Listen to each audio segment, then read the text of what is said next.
सभी को नमस्कार, गुड इवनिंग, नमस्कार, सत श्री अकाल, एक ओंकार। Hello hello hello.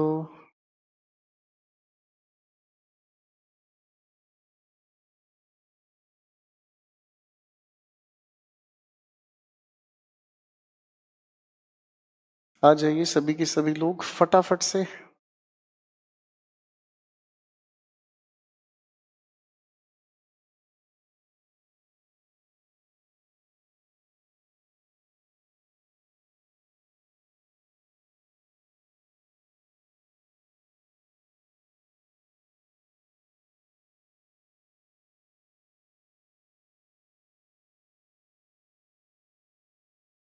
एक बच्चे ने कुछ लिखा है सर, थोड़ा नीचे आना।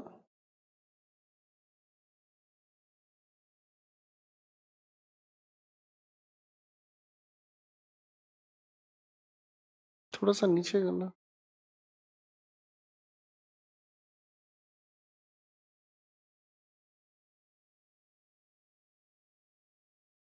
पता नहीं क्या लिख रहा है।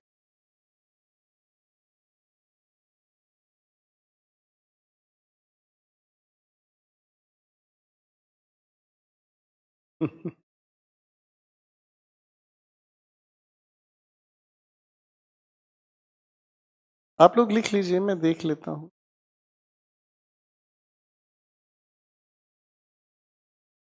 अभी कोई बुक नहीं लेनी है, बाकी आप अगर अपना पैसा खराब करना चाहते हैं आप कोई भी बुक ले सकते हैं, मैं आपको रोक नहीं पाऊंगा।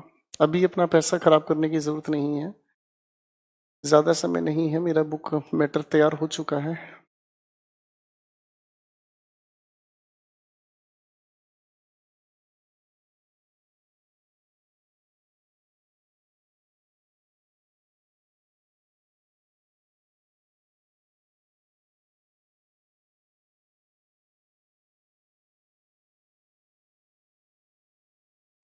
राजीव, आपको भी प्रणाम।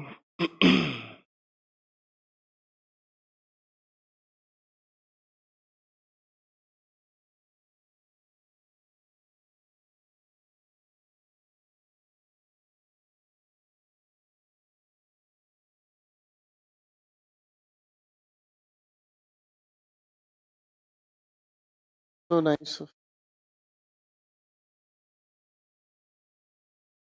चलिए चलिए चलिए चलिए। आप न्यूज़पेपर पढ़ना चाहें पढ़ सकते हैं। आप अगर कहते हैं न्यूज़पेपर पढ़ना कितना ज़रूरी है, आई कैन नॉट एक्सप्लेन क्या इम्पोर्टेंट है। जी विनोद साहब, नया टॉपिक अभी मैं शुरू कर रहा हूँ। मैं शुरुआती 2-4 मिनट आप लोगों के लिए इसलिए देता हूँ ताकि आप लोगों की दुख सुख की बातें मैं समझ सकता हूँ।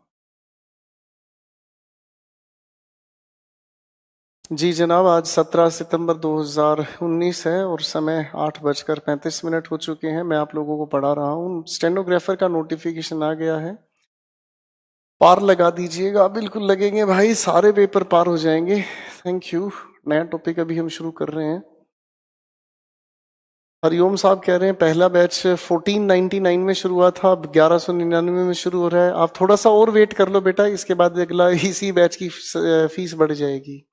मेरे किसी भी बैच के अंदर लिमिटेड सीट्स होती हैं, और लिमिटेड सीट्स होने का मतलब यही होता है कि जितनी सीट्स अवेलेबल है उसके कोडिंग एक रेशो तैयार किया जाता है। Leave that issue. आज तक हम बहुत सारे टीचर से पढ़े हैं, लेकिन आपका बात कुछ और है। Thank you so much. Hariom साहब, यूं कंपैरिजन करते रहोगे तो एक दिन घिस जाओगे, कुछ नहीं रखा इन बातों में। मैंने जब आईफोन खरीदा था तो आईफोन 1,09,000 रुपए का था। आज वही आईफोन 72,000 का अवेलेबल है। अब अगर मैं एप्पल के पास जाकर इस चीज को लेकर कंप्लेन करूं कि मैंने जब खरीदा तो इतने का, आज ये इतने का है, तो वो लोग मेरे ऊपर ही हंसेंगे। ठीक है। सीपीओ को तो हम कवर करेंगे, डोंट वरी। चलिए चलिए चलिए, बहुत अच्छी बात आप लोगों ने कही। Thank you so much ladies and gentleman. Comments वाले सेक्शन को रोकें, हम अपनी बातचीत शुरू करना चाहेंगे। और चलिए एक बातचीत हम लोग शुरू करने की कोशिश करते हैं।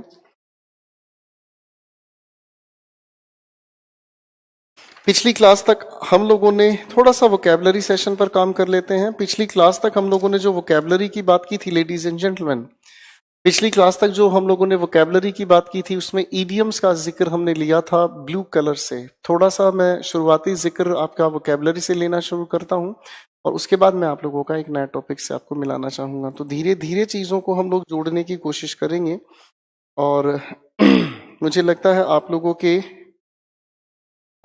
मैं एक सेकंड रुकना चाहूंगा बच्चों।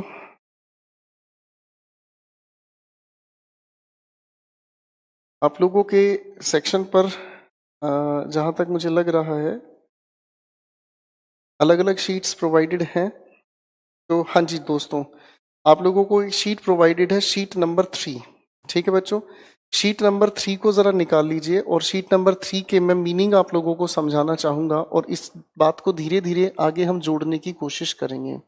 ठीक है बच्चों, पहले हम लोग कुछ ईडियम्स को पढ़ लेते हैं और ये ईडियम्स वो ईडियम्स हैं जो कलरलेस हैं। फाइन, शीट नंबर 3 को निकाल लीजिएगा और कलरलेस कुछ एक शीट्स को वीडियम्स को हम लोग समझने की कोशिश करते हैं। ठीक है, तो अगर हम कहने की कोशिश करते हैं, सबसे पहला हमारे सामने लिखा है, ये दोस्तों हम लोग शीट का डिस्कशन लेकर चल रहे हैं नंबर 3 पर। फाइन, और ईडियम है ये वो जो बेस्ड हैं कलरलेस एटीट्यूड पर। अब एक एक करके इनको थोड़ा थोड़ा करके हम समझने की काम करते हैं, फिर चीजों को आगे लेकर चलेंगे। सबसे पहले लिखा हमारे सामने टू बी कलरलेस। अगर कलरलेस की हम बात करने की कोशिश करें तो इसका मतलब हुआ अ पर्सन हु इज बोरिंग। वो इंसान जिस इंसान की जिंदगी में कोई रंग नहीं है, तो ठीक है जी भैया, ऐसे इंसान को हम बोरिंग कहते हैं। ऐसे इंसान की लाइफ में कोई एक्साइटमेंट नहीं होता। फाइन, एक दूसरी बात आती है जिसे अगर हम कहने की कोशिश करें तो ऑफ कलर आपके सामने लिखा है। तो ऑफ कलर का मतलब हम अगर कहने की कोशिश करें अ पर्सन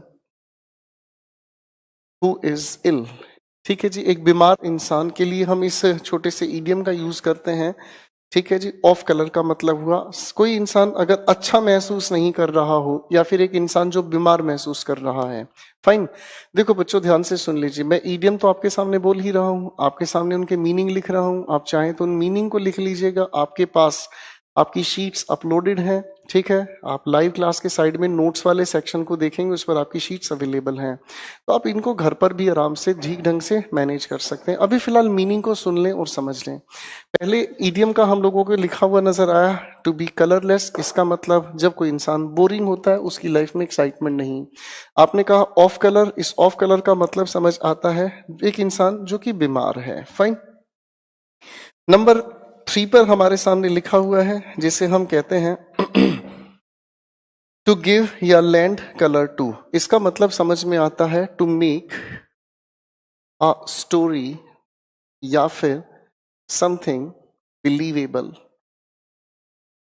एक ऐसी चीज या एक ऐसी बात, एक ऐसी कहानी जिसको आप बिलीवेबल बनाते हैं, जिस पर लोग भरोसा कर सके, जिस पर आप ट्रस्ट कर सकें, उस बात को हम लोग कहने की कोशिश करते हैं। एक ऐसी कहानी जिस पर आप ट्रस्ट कर सकते हैं, so you give colours to it. Fine, जैसे अभी एक नई फिल्म का लॉन्च हुआ है, नई फिल्म का एक लॉन्च हुआ है, शायद आप लोगों ने सुना होगा। और जो नया लॉन्च है उस फिल्म का नाम है, शायद नरेंद्र मोदी साहब के लिए एक फिल्म तैयार की जा रही है। ठीक है, और नाम अपने आप सोचने की कोशिश करना। और संजय लीला भंसाली प्रोडक्शंस उसको प्रोड्यूस कर रहा है और बहुत अच्छी फिल्म की उम्मीद है। और वो आप लोगों ने उस फिल्म के अंदर कलर्स दिए गए हैं। Next we have sail under false colours. अगर हम कहने की कोशिश करें तो ये हो गया हमारे सामने फोर्थ, और इसका मतलब होता है टू प्रिटेंड या टू शो ऑफ। आप जो है नहीं वो दिखाने की कोशिश करें, उसे हम लोग कहते हैं, ईडियम आपके सामने आया सेल अंडर फॉल्स कलर्स। देखो बच्चों, हमने नाउन के दौरान समझा था कलर्स का मतलब फ्लैग होता है, आया ना। और फ्लैग, अगर जिस देश के आप हैं उस देश का आप फ्लैग यूज ना करें तो डेफिनेटली आप प्रिटेंड कर रहे हैं, दिखावा कर रहे हैं, बहाना कर रहे हैं। एक अगली कैटेगरी से मिलने की कोशिश करते हैं। अगला शब्द लिखा हुआ है जिसे हम कहते हैं बच्चों लोकल कलर। क्या लिखा देखो ध्यान से, लोकल कलर। लोकल कलर की अगर हम बात करें तो लोकल कलर का मतलब हम कहने की कोशिश करते हैं ट्रेडिशनल फीचर्स। ट्रेडिशनल फीचर्स, ठीक है ना जी। ट्रेडिशनल फीचर्स का मतलब हमें समझना है कि एक ऐसी क्वालिटी जो हर जगह पर पाई जाती है। एक ऐसी क्वालिटी जो हर जगह पाई जाती है, एक ऐसी चीज जो हर जगह कॉमनली पाई जाती है। जैसे भारत में हिंदू धर्म में जितने भी त्योहार हैं, भारत में जितने भी हिंदू धर्म के त्योहार हैं, हर एक त्योहार के अंदर रंग जरूर मिलते हैं, कलर्स। ठीक है, इन्हीं को हम लोकल कलर कह सकते हैं। भारत के जितने भी त्योहार हैं, हर एक त्योहार, कितने भी त्योहार हैं भारत में, हर एक त्योहार के अंदर संगीत जरूर मिलता है। ये local colour of Indian festival कहलाता है, ट्रेडिशनल फीचर है। अगली कैटेगरी आती है हाईली कलर्ड रिपोर्ट। बच्चों, इससे हम कहते हैं highly coloured report. Highly coloured report का मतलब क्या हुआ, इसके अगर मीनिंग को हम समझें तो एन एक्साजरेटेड व्यू पॉइंट, किसी चीज को देखने के लिए एक्साजरेटेड, एक्साजरेटेड को हम हिंदी में कहते हैं अतिशयोक्ति। जब आप किसी चीज के लिए बढ़ा चढ़ाकर किसी चीज का वर्णन करते हैं, इसे हम कहते हैं हाईली कलर्ड रिपोर्ट। किसी चीज को बढ़ा चढ़ाकर आप जब लोगों के सामने पेश करते हैं तो ये हुआ आपके सामने हाईली कलर्ड। ठीक है, हाईली कलर्ड आपके सामने हुआ। नंबर 7 पर हमारे सामने एक शब्द आया है बच्चों, जिसे हम कहते हैं सी समवन्स ट्रू कलर्स। इसका मतलब क्या हुआ, to understand one's real behaviour. एक इंसान के असली व्यवहार को जब आप समझने की कोशिश करते हैं, एक इंसान के असली व्यवहार को जब समझने की आप कोशिश करते हैं, तो उसी को हम कहते हैं to understand one's real behaviour. यानी कि इसके लिए हमने कहा to see someone's true colours. अगले पॉइंट पर हमारे सामने आता है एक शब्द see colours of someone's money. इसका मतलब क्या समझ में आया? ठीक है, means to find that someone has much money. जब हमें ये पता चलता है कि एक इंसान के पास बहुत सारा पैसा है, इसी चीज को हम कहते हैं to see the colour of someone's money. Fine. तो इसी के ठीक आगे अगर हम समझने की कोशिश करें तो ये बड़ा प्यारा है इडियम, बार बार पेपर आप लोगों से पूछता है। इसे हम कहते हैं बच्चों चेज रेनबोज। अच्छा, मैं अगर आप लोगों से पूछने की कोशिश करूं भाई साहब, अगर हम आपसे पूछने की कोशिश करें कि भैया ये रेनबो है कहाँ? बारिश जब भी होती है तो बारिश होने के बाद आपको आसमान में रेनबो नजर आता है। अगर मैं पूछूं रेनबो है कहाँ, रेनबो कोई फिजिकल एट्रीब्यूट तो है नहीं। अगर रेनबो को आप ढूंढने देखने की कोशिश करोगे तो इनफैक्ट रेनबो अपने आप में कोई जगह नहीं है, कोई चीज नहीं है। रेनबो तो छोटा सा रिफ्लेक्शन रिफ्रैक्शन की वजह से छोटी छोटी वाटर ड्रॉपलेट्स से बनता है, हाँ ना। अगर आप उसके लिए दौड़ लगाते उसे पकड़ने की कोशिश करोगे तो कुछ नहीं समझ में आएगा। इसका मतलब क्या हुआ, टू चेज रेनबोज। इसका मतलब क्या हुआ, to aim at useless things. ठीक है ना जी। यानी कि जब आप एफर्ट्स तो लगा रहे हैं, एफर्ट्स उस चीज पर लगा रहे हैं जिस चीज की कोई वर्थ नहीं है, जो है ही नहीं, उसके पीछे आप दौड़ लग रहे हैं। ख्याली पुलाव बनाना सुना होगा आप लोगों ने। चलो आ जाओ आगे, नंबर 10 पर हमारे सामने इसी शीट में लिखा है to show one's true colours. तो इसका मतलब क्या समझ आता है, किसी इंसान का असली व्यवहार, to reveal one's real character या नेचर। किसी इंसान का जो वास्तविक व्यवहार है, वास्तविक परिचय है, उसका असलियत जो है वो लोगों के समक्ष लेकर आना, उसे देखना, समझना, महसूस करना। अगली बात आती है विद फ्लाइंग कलर्स। कलर्स का मतलब हम लोगों ने समझा भी थोड़ी देर पहले। कलर्स का मतलब होता है फ्लैग्स, जो झंडे हैं। अब जो झंडे लहराने की बात है तो उसका मतलब क्या हुआ, एक्सीलेंट रिजल्ट। क्या कहा बच्चों, एक्सीलेंट रिजल्ट, एक्सीलेंट रिजल्ट। ठीक है बच्चों, आ जाओ। एक नंबर 12 पर लिखा है डाइड इन द वूल। क्या लिखा है बच्चों, डाइड इन द वूल। ठीक है ना जी। डाइड इन द वूल का मतलब हमें समझ में आता है something that is permanent, something that is permanent. जो चीज अपने आप में परमानेंट है उस चीज का जिक्र करना, इसे हम कहते हैं डाइड इन द वूल। ठीक है, डाइड इन द वूल। इसका मतलब कोई भी चीज जो परमानेंट है, जो अपनी बेसिक नेचर, बेसिक क्वालिटीज को कभी भी नहीं छोड़ता। नंबर 13 पर आए, जिसे हम कहते हैं to paint in bright dark colours. फिर से बोलना बच्चों, टू पेंट इन ब्राइट और डार्क कलर्स। इसका मतलब क्या हुआ, to explain in a flattering manner. Flattering को अगर हम हिंदी में कहें तो फ्लैटरिंग का मतलब होता है चापलूसी करना। जब आप किसी की चापलूसी करते हो, जब आप किसी के लिए बड़ा चढ़ाकर बातों को पेश करना चाहते हो, जब आप बड़ा चढ़ाकर किसी के लिए बातें करना चाहते हो, आप तो ये हैं, आप वो हैं, तो उसी को हम लोग कहने की कोशिश करते हैं इडियम्स में, to paint in bright colours. ठीक है, to paint in bright colours. ठीक है। 14th नंबर पर एक आखिरी हमारे सामने ईडियम है, उससे भी हम देख लेते हैं। इसका मतलब हुआ to be kept in the dark. इसका मतलब to keep a secret, to keep a secret. बच्चों 14 है हमारे सामने, ये सभी के सभी छोटे छोटे ईडियम्स, और इन सभी के सभी ईडियम्स का जिक्र कलर से रिलेटेड है। ठीक है, फटाफट से एक बार मैं रुक रहा हूं, इन चीजों को एक बार देख लें बड़े ध्यान से, बस पढ़कर रिवाइज कर लें। ठीक है, मैं उसके बाद कहानी को लेकर चलना चाहूंगा आपके एक अगले टॉपिक के साथ।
चलिए दोस्तों, समय बचाने का काम करते हैं, और यहां तक की बात तो हमारे एक ईडीएम की शीट है।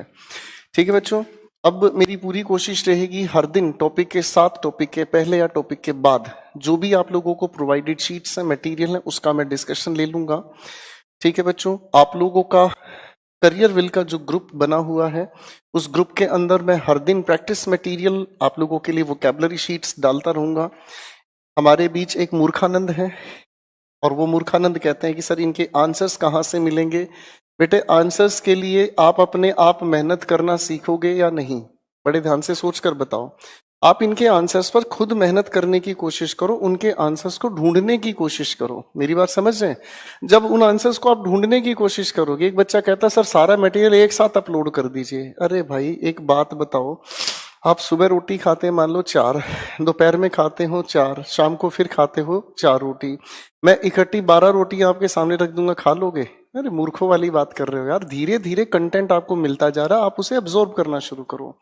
अगर तरीका गलत होता तो मैं अपनाता ही नहीं, तरीका अगर सही है तो डेफिनेटली मैं उसको कोडिंग चल रहा हूँ। खैर, आप समझदार बच्चे हैं। चलिए समय बचाने का काम करते हैं और बात एक अगले लेवल पर लेकर चलने की कोशिश करते हैं। और अब हमारा एक प्यारा सा डिस्कशन शुरू होता है एक नए टॉपिक से रिलेटेड, और इसे हम कहते हैं एडजेक्टिव। क्या कहते हैं? एडजेक्टिव।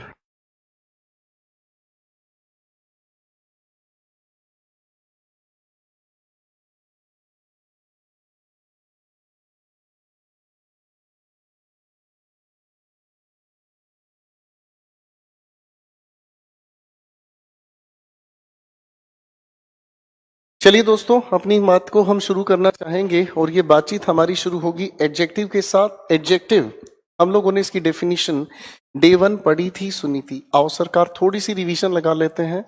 मैं डेफिनेशन लिख रहा हूं, a word which qualifies a noun और अ प्रोनाउन। एक ऐसा शब्द जो किसी भी नाउन या प्रोनाउन की क्वालिटी बताता है। बच्चे, आप लोग बार बार एक सवाल पूछते हैं कि कौन सी बुक को फॉलो करें। मेरी बुक अपनी तैयार हो चुकी है, मैं उसका नाम आपको बता देता हूं। वैसे नाम बताना अभी शास्त्रों के खिलाफ है, पर फिर भी मैं आपको बता देता हूं। मेरी जो बुक है उसका नाम है द इंग्लिश एक्यूमेन। वैसे मेरे लिखे हुए बहुत सारे टाइटल्स और भी अवेलेबल है मार्केट में, पर जो कंटेंट अब मैं आप लोगों के लिए यहाँ तैयार कर चुका हूँ, ये बेसिकली मेरी अपनी थीसिस है, रिसर्च है। और इसके अंदर आपको मोर देन 10,000 क्वेश्चंस मिलेंगे, ठीक है। और हर एक क्वेश्चन का डिटेल्ड एक्सप्लेनेशन आपको मिलेगा, वोकैबुलरी की दुनिया भर की आपको उसके अंदर चीजें मिलेंगी, और उनके अंदर भी आप बहुत अच्छे लेवल की प्रैक्टिस कर सकते हैं। फाइन। तो मैं तो एक चीज जानता हूं कि सब्र का फल मीठा होता है। फाइन। तो ये एक बुक मैंने आप लोगों के लिए तैयार की है, और बहुत जल्दी मैं इस बुक को आप लोगों के सामने पेश करूंगा। उससे पहले आप परेशान ना हो, आपके पास अगर ज्यादा एफर्ट्स हैं, टाइम है, पैसा है, तो आप बेशक कुछ भी ले सकते हैं, लेकिन हर एक बुक अब आउटडेटेड है मेरी नजरों में, वरना मुझे शायद आपके लिए इस को लिखने की जरूरत नहीं थी। खैर, मैं बात करनी शुरू करूंगा अगली बातचीत को लेकर। एडजेक्टिव की डेफिनेशन बच्चों जरा पढ़कर सुनाना। देखो बच्चों, मेरी अप्रोच में थोड़ा सा मैं बदलाव लाना चाह रहा हूँ। कल एक बच्चा कह रहा था सर लिखने में बहुत टाइम वेस्ट होता है, उसको थोड़ा सा ध्यान रखें। तो अब एक तरीका मैं बनाकर चल रहा हूँ, जो चीज है क्लास के अंदर बड़े ध्यान से सुने, हेडफोन्स लगाए रखें, पूरी कथा को ध्यान से सुने। मैं पूरे बोर्ड पर लिखकर हट जाऊंगा, आपको उस चीज को ध्यान से पढ़ना है, लिखने का काम नहीं करना। लेडीज एंड जेंटलमैन, आप उसको ध्यान से पढ़ें, अपने आंसर्स दिमाग में तैयार करें। कमेंट सेक्शन से प्लीज बचें, कमेंट सेक्शन पर आप अपना टाइम वेस्ट करते हैं, उससे मुझे कोई आपत्ति नहीं है, ठीक। और अगर आप इस लेक्चर को लाइव क्लास की तरह से समझना चाहेंगे तो ज्यादा बेहतर होगा। खैर, एडजेक्टिव की डेफिनेशन हमने तैयार की, साथ साथ बोलने की कोशिश करें। A word which qualifies a noun और अ प्रोनाउन। चलो एक छोटी सी बातचीत को समझने का काम करते हैं, कहानी को समझने की कोशिश करेंगे। पहले मैं कुछ एक सेंटेंसेस आप लोगों के सामने लिख रहा हूं, उन लिखे हुए सेंटेंसेस को थोड़ा ध्यान से आप लोग देखें, समझने की कोशिश करें, ठीक है बच्चों। और उसके बाद मैं कहानी समझाना शुरू करूंगा। कुछ सेंटेंसेस मैं लिख रहा हूं, प्लीज इन सेंटेंसेस को लिखें नहीं, सिर्फ देखें और दिमाग लगाएं। इन लिखे हुए सेंटेंसेस के अंदर आपको जो शब्द पहचानने में आए, आप उन शब्दों को जरा पहचानने की कोशिश करना।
मैंने आपके सामने कुछ एक सेंटेंसेस लिखे हैं लेडीज एंड जेंटलमैन, और इन लिखे हुए सेंटेंसेस को अगर हम ध्यान से समझने सीखने की कोशिश करें तो ये वो शब्द हुए तो ये वो शब्द हुए सेंटेंसेस के अंदर जिन्हें आप पहचानते हैं। सिर्फ दिमाग लगाएं और लिखे हुए इन शब्दों को थोड़ा सा पहचानने की कोशिश करें जो हर एक सेंटेंस में यूज हुआ है।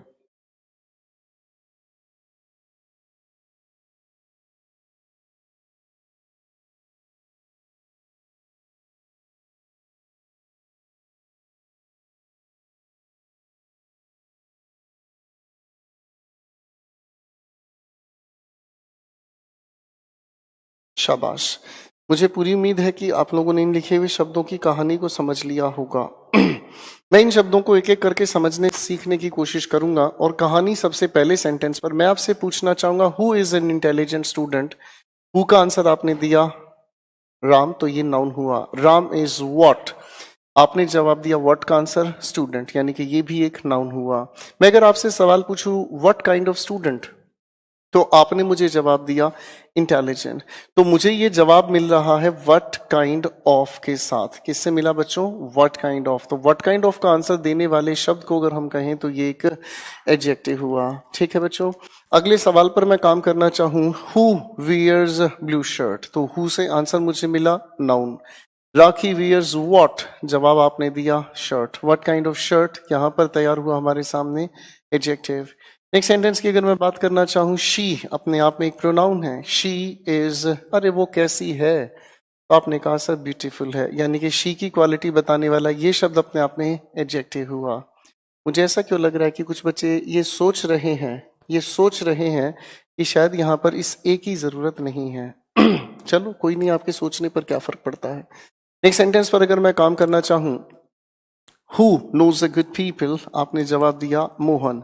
मोहन नोज हुम, तो जवाब आप लोगों ने तैयार किया पीपल, यानी कि ये भी आपकी तरफ से हुआ noun. What kind of people, good, यानी कि ये हुआ हमारे सामने एडजेक्टिव। ऐसा कुछ लग रहा है कि इस ए की शायद यहाँ जरूरत नहीं है। मुझे नहीं पता, आप लोग जैसा सोच रहे हैं मैं वो सुन रहा हूं, और जो लोग साथ साथ लिखने की कोशिश कर रहे हैं वो भी डिस्टर्ब रहेंगे। पहली बात, जो लोग साथ साथ कमेंट कर रहे हैं वो उससे भी बड़े डिस्टर्ब होने वाले हैं। मेरे को आपके कमेंट से नहीं बच्चों, मेरे को आपके दिमाग में एक ही स्ट्रोक में चीजें उतारनी है। जितना कॉन्सेंट्रेटेड एटीट्यूड से पढ़ोगे उतना आपका फायदा है। इस ए को लेकर मेरे दिमाग में संकट आ रहा है, कोई बात नहीं। व्हाट इज इंटरेस्टिंग, अब व्हाट का आंसर दिया आपने मूवी। मैं अगर कहता हूं द मूवी, अरे भाई मूवी कैसी थी, आपने कहा इंटरेस्टिंग, यानी कि ये हुआ एडजेक्टिव। इस एन की हमें जरूरत शायद लग रहा है नहीं है। मुझे इन लिखे हुए सेंटेंसेस में ऐसा लग रहा है कि इस ए का होना या ना होना, इस पर एक नया सवाल उठता जा रहा है। कहानी को बड़े ध्यान से सुने और समझने का काम करें। हमारे सामने लिखे हुए सेंटेंस के अंदर अगर हम थोड़ा ध्यान से देखें तो किसी भी लिखे सेंटेंस के अंदर बेसिकली दो फंक्शंस करता है कोई भी एडजेक्टिव। एक बार फिर ध्यान से समझें, किसी भी लिखे हुए सेंटेंस के अंदर बेसिकली दो तरह के फंक्शंस एडजेक्टिव परफॉर्म करता है। वो दो फंक्शंस कौन से हैं, ध्यान से सुने। पहले फंक्शन का अगर मैं नाम लिखना चाहूं तो दोस्तों पहले फंक्शन का नाम हुआ एट्रीब्यूटिव। नाम सर ध्यान से बोलने की कोशिश करना, एट्रीब्यूटिव। मैं इसलिए आपको कह रहा हूं कि जितना ध्यान से देखोगे, सुनोगे और मेरे साथ साथ बोलने की कोशिश करोगे उतना पिकअप होगा, वरना एक जगह भी आपकी अटेंशन हट गई, आपकी कहानी उलझ जाएगी। और आपकी कहानी, आज एक बच्चे ने बहुत अच्छी बात कही थी सर, कि मैं वीडियोस में ढूंढता रहता हूं कि मुझे क्या समझ नहीं आया। मेरी बात समझ रहे, मैं वीडियोस में ढूंढता रहता हूं मुझे क्या समझ नहीं आया। वो बच्चा हकीकत में डिस्टर्ब है। क्यों? क्योंकि भाई साहब आप वीडियो को बार बार देखने की कोशिश जितनी बार करोगे, हो सकता है आपके पास इतना समय है, लेकिन जिस इंसान ने वीडियो को लाइव एंजॉय किया है उसका कोई एक्सपीरियंस नहीं हो सकता। मैं आपको इसे दूसरे तरीके से समझाता हूं। आप कभी क्रिकेट देखने जाओ तो जो क्रिकेट मैच आपने लाइव देखा है उसका मजा ही कुछ और है। मेरी बात समझ रहे हैं? और एक आप उसी लेक्चर को, उसी मैच को रिकॉर्डेड देख रहे हैं, उसमें कोई एक्साइटमेंट नहीं रहता। इसलिए रिकॉर्डेड लेक्चर तब सेंसिबल बनते हैं जब आपको नोट्स बनाने हैं। लाइव सेशन सिर्फ देखो, सुनो और आनंद लो। आपका ध्यान मेरी हर एक बात पर जितना होगा, मैं उतनी ही कोशिश लगाकर आपके दिमाग में हर एक चीज को सेट करता जाऊंगा। मेरी बात समझ रहे हैं? बाकी मर्जी आपकी, आप बहुत बड़े इंसान हैं। किसी भी लिखे हुए सेंटेंस में एडजेक्टिव दो फंक्शन परफॉर्म करता है। एक हुआ हमारे सामने एट्रीब्यूटिव फंक्शन। एट्रीब्यूटिव की अगर हम बात करना चाहें तो एट्रीब्यूटिव फंक्शन समझ आता है जब हम किसी भी एडजेक्टिव का यूज करते हैं नाउन से ठीक पहले। अगर नाउन से ठीक पहले हम एडजेक्टिव का यूज करते हैं तो बच्चों नाउन, हम लोगों ने इससे पहले नाउन को समझा तो नाउन अपने अपने छोटे छोटे हिस्सों में बंट जाता है। कैसे? नाउन में हमने सबसे पहले समझने का काम किया सिंगुलर काउंटेबल नाउन। अगर सिंगुलर काउंटेबल नाउन से ठीक पहले मैं यूज करना चाहूं एडजेक्टिव तो ये बनता है एट्रीब्यूटिव एडजेक्टिव। क्या बनता है? Attributive adjective. Singular countable noun होने की वजह से ही हम इससे पहले आर्टिकल ए या एन का यूज करते हैं। ठीक है बच्चों? अब अगर हम बात करना चाहें इसी के ठीक ऑपोजिट प्लूरल काउंटेबल नाउन, तो प्लूरल काउंटेबल नाउन के लिए हम यूज करते हैं जो इसी से ठीक पहले एडजेक्टिव। तो बच्चों ये भी हुआ हमारे पास कौन सा? Attributive adjective. लेकिन प्लूरल होने की वजह से हम इससे ठीक पहले ए या एन का यूज नहीं करते। अब तीसरी कैटेगरी आती है अनकाउंटेबल नाउन। जब अनकाउंटेबल नाउन से ठीक पहले हम एडजेक्टिव यूज करते हैं तो अनकाउंटेबल तो काउंट कैटेगरी में रहा ही नहीं, इसलिए इससे भी पहले हम आर्टिकल ए या एन का यूज नहीं करते। ए या एन का यूज नहीं करते। फाइन। तो अब इसको थोड़ा समझने का काम करते हैं। Please pay attention. मैंने आपसे सवाल पूछा राम इज व्हाट, आपने जवाब दिया स्टूडेंट। बेसिकली ये जो स्टूडेंट आंसर दे रहा है हमें सिंगुलर काउंटेबल नाउन से ठीक पहले आया एडजेक्टिव। कौन सा फंक्शन हुआ? Attributive function. Singular countable noun होने की वजह से ही इस एन पर हमें आपत्ति नहीं है, ये अपनी जगह ठीक है। क्वेश्चन नंबर 2 की मैं बात करना चाहूं, लिखा है राखी वियर्स व्हाट का आंसर हमने दिया शर्ट से। Shirt basically singular countable noun हुआ, से ठीक पहले आया ये एडजेक्टिव, कौन सा फंक्शन हुआ, एट्रीब्यूटिव फंक्शन। तो भैया सिंगुलर काउंटेबल नाउन होने की वजह से ही हम लोगों को यहाँ यूज करना चाहिए था आर्टिकल ए, हमने इसे यूज नहीं किया। शायद हम लोग ये सोच रहे थे कि जच रहा है तो लगा दो, नहीं तो हटा दो। सरकार इस गुस्ताखी की सजा पेपर में आपका गलत आंसर बताती है, ध्यान रखें, बड़े ध्यान से सुने। इस क्वेश्चन को थोड़ी देर में डिस्कस करते हैं, आगे आ जाओ। लिखा है मोहन नोज हुम, सर पीपल, शायद हमें याद आ रहा है नाउन के दौरान हम लोगों ने 5 P का जिक्र किया था। पंच तारा ठेके होते बैक के तार, यानी तेरा सारा 5 थे भाई साहब वो पी। बोलना मेरे साथ, पुलिस, बोल नहीं रहे हो यार, police, public, people, dysentery, poultry, plural थे ये शब्द, शायद हम लोगों को याद है। अब अगर मैं ध्यान से देखना चाहूं तो ये हुआ प्लूरल काउंटेबल नाउन, से ठीक पहले आया ये एडजेक्टिव, अपने आप में कौन सा फंक्शन हुआ, एट्रीब्यूटिव फंक्शन, ठीक है। अब अगर एट्रीब्यूटिव प्लूरल काउंटेबल नाउन से बात चल रही है तो हमें इस ए की यहां पर जरूरत नहीं है। अगले सेंटेंस का जिक्र करूंगा मैं थोड़ी देर बाद, आओ पहले आगे बढ़ते हैं। लिखे हुए सेंटेंस पर काम मैं करना चाहूंगा। देयर इज व्हाट का आंसर मुझे दिया ट्रैफिक ने। ट्रैफिक अपने आप में एक अनकाउंटेबल नाउन हुआ। इफ आई से व्हाट काइंड ऑफ ट्रैफिक, आपने कहा ह्यूज, यानी कि ये जो शब्द है एडजेक्टिव हुआ, एट्रीब्यूटिव एडजेक्टिव। अगर अनकाउंटेबल नाउन हमारे सामने आया से पहले एट्रीब्यूटिव एडजेक्टिव, तो अनकाउंटेबल की वजह से इस ए की हमें जरूरत नहीं थी, बोलो हाँ। नेक्स्ट क्वेश्चन पर काम करते हैं। लिखा है ही हैज व्हाट, जनाब लिखा हुआ ये work uncountable noun. What kind of work, urgent. Noun से पहले आया हुआ एडजेक्टिव से बनाता है एट्रीब्यूटिव एडजेक्टिव, कोई दिक्कत नहीं। अनकाउंटेबल नाउन होने की वजह से हमें इस एन की भी जरूरत नहीं है। नेक्स्ट सेंटेंस पर अगर मैं काम करता हूं, रोहन नोज हुम, आपका जवाब हुआ actor, singular countable noun. What kind of actor, popular, यानी कि हुआ एडजेक्टिव। अब मेरे दोस्तों इस सिंगुलर काउंटेबल नाउन से पहले एडजेक्टिव का यूज हुआ, कौन सा फंक्शन, एट्रीब्यूटिव। तो सिंगुलर काउंटेबल नाउन होने की ही वजह से हमने आगे क्या यूज किया, आर्टिकल ए। क्लियर हो गई बात। ये फंक्शन हमारा कहलाता है एट्रीब्यूटिव फंक्शन। अब यहां से मैं आपको दूसरे फंक्शन पर लेकर चलना चाहूंगा, ऑब्जर्व कीजिएगा कहानी क्या है।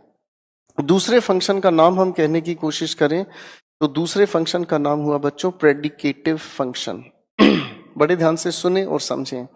दूसरे फंक्शन का नाम मैंने आपको बताया प्रेडिकेटिव फंक्शन। प्रेडिकेटिव को अगर ध्यान से हम समझना चाहें तो प्रेडिकेटिव शब्द बना है प्रेडिकेट से। किससे बना है, प्रेडिकेट से। मैं फिर कह रहा हूं प्रेडिकेटिव शब्द बना है प्रेडिकेट से। लिख लेता हूं ताकि जल्दी ही चीजें याद रह जाएं। प्रेडिकेटिव शब्द बना है प्रेडिकेट से। अब किसी भी लिखे सेंटेंस में अगर मैं प्रेडिकेट ढूंढूं तो वो तरीका क्या है, ऑब्जर्व कीजिएगा। मान लो मैं आपके सामने एक सेंटेंस लिखता हूं, मैंने कहा आई एट एन एप्पल। ऑब्जर्व कीजिएगा, सेंटेंस लिखा आपके सामने आई एट एन एप्पल। अब अगर इस लिखे हुए सेंटेंस में से मैं सब्जेक्ट को हटा दूं, किसको हटा रहा हूं, सब्जेक्ट को अगर यहां से हटा दूं, लिखे हुए इस सेंटेंस में अगर मान लीजिए मैं सब्जेक्ट को हटा दूं तो जो भी ये हिस्सा बच गया, ये बचा हुआ हिस्सा ही प्रेडिकेट कहलाता है। सब्जेक्ट हटाकर सेंटेंस में जो भी बच गया वो प्रेडिकेट है। प्रेडिकेट को अगर मैं हिस्सों में बांटने का काम करता हूं तो प्रेडिकेट में लिखा है एक वर्ब, और वर्ब के ठीक बाद आगे जो भी लिखा है वो बेसिकली क्या लिखा है, ऑब्जेक्ट। क्या लिखा है, ऑब्जेक्ट। अब अगर हमारे सामने लिखे हुए सेंटेंस में ऑब्जेक्ट की जगह, सुन रहा है ना तू, अब हमारे सामने लिखे हुए सेंटेंस में अगर ऑब्जेक्ट की जगह यानी कि वर्ब के ठीक बाद ऑब्जेक्ट ना लिखा हो और ऑब्जेक्ट की जगह सिर्फ और सिर्फ क्या लिखा हुआ मिले, एडजेक्टिव, तो इसे हम कहते हैं प्रेडिकेटिव एडजेक्टिव। उल्टा सोचने पर यह समझ आ सकता है कि अगर इस एडजेक्टिव के बाद नाउन लिखा होता तो ये एट्रीब्यूटिव बनता। अरे भाई हाँ है ना। अब जब नाउन ही नहीं है तो नाउन अगर नहीं है तो इससे पहले आर्टिकल ए या एन का जिक्र भी यूजलेस हुआ। क्वेश्चन पर वापस आ जाए। लिखा है शी इज ब्यूटीफुल। कई बच्चों ने सोचा होगा कि सर यहां पर ना आप एक काम करो, गर्ल लिख दो। बेसिकली आप गर्ल के बारे में नहीं सोच रहे थे। गर्ल अपने आप में एक सिंगुलर काउंटेबल नाउन हुआ। सिंगुलर काउंटेबल नाउन से पहले आया ये एडजेक्टिव एट्रीब्यूटिव बन जाता। अरे भाई हाँ है ना। और इसी की वजह से शायद हम लोग किसको ठीक मान रहे थे, आर्टिकल ए को। लेकिन अगर ध्यान से हम समझें तो इस लिखे हुए सेंटेंस में कहीं गर्ल का तो जिक्र है ही नहीं। अब अगर गर्ल का जिक्र नहीं है तो भैया इस आर्टिकल की भी हमें जरूरत नहीं है। कुल मिलाकर प्रेडिकेटिव फंक्शन में हम आर्टिकल का यूज नहीं करते। अगले सेंटेंस की बात भी ऐसे ही हुई, the movie is an interesting. बिल्कुल स्पष्ट समझ आ रहा है, इंटरेस्टिंग के बाद कोई नाउन नहीं तो इस आर्टिकल की भी हमें जरूरत नहीं। एक बार सारी कहानी को ध्यान से देख लें, समझ लें, फिर मैं चलता हूं आगे। प्लीज लिखने का काम आराम से करें, खेल समझने का है।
मुझे उम्मीद है कि आप इन चीजों को पढ़ रहे हैं। बाकी जो लोग साथ साथ लिख रहे हैं हम उसके बारे में तो कुछ कह नहीं पाएंगे।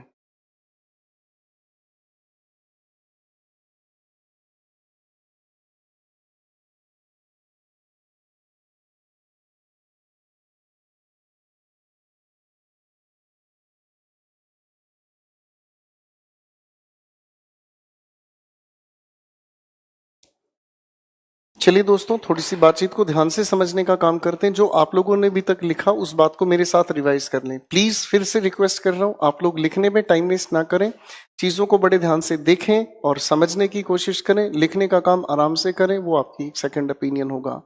लिखे हुए सेंटेंस के कहानी को समझने के लिए एडजेक्टिव की डेफिनेशन तैयार हुई, a word which qualifies a noun और प्रोनाउन। किसी नाउन या प्रोनाउन को क्वालिफाई करने वाले शब्द को हम एडजेक्टिव कहते हैं।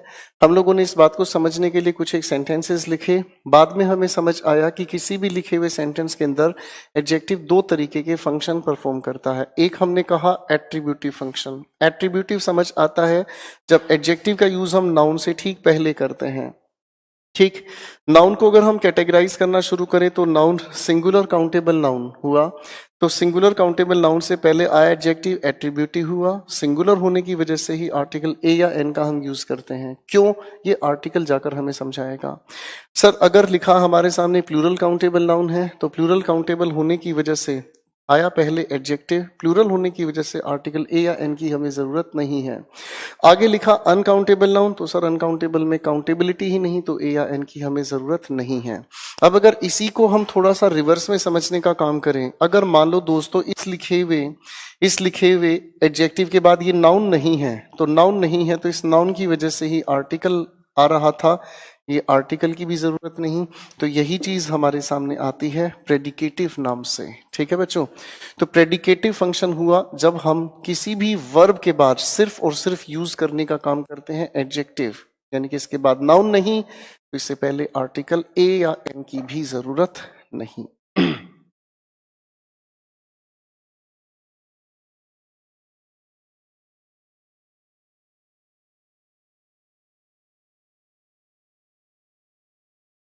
एडजेक्टिव की कहानी को डिटेल में समझने के लिए सर जरा इसे चेंज कराएंगे।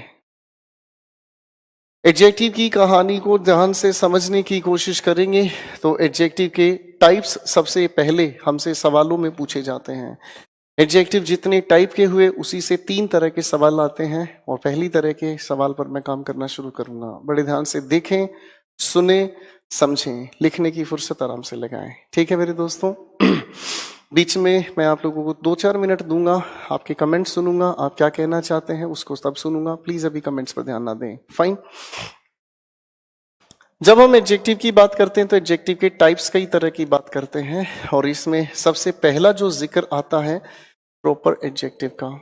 दोस्तों, अगर प्रॉपर एडजेक्टिव की हम बात करते हैं तो प्रॉपर एडजेक्टिव बेसिकली एक ऐसा एडजेक्टिव हुआ जिससे हम डिराइव करते हैं, derived from a proper noun.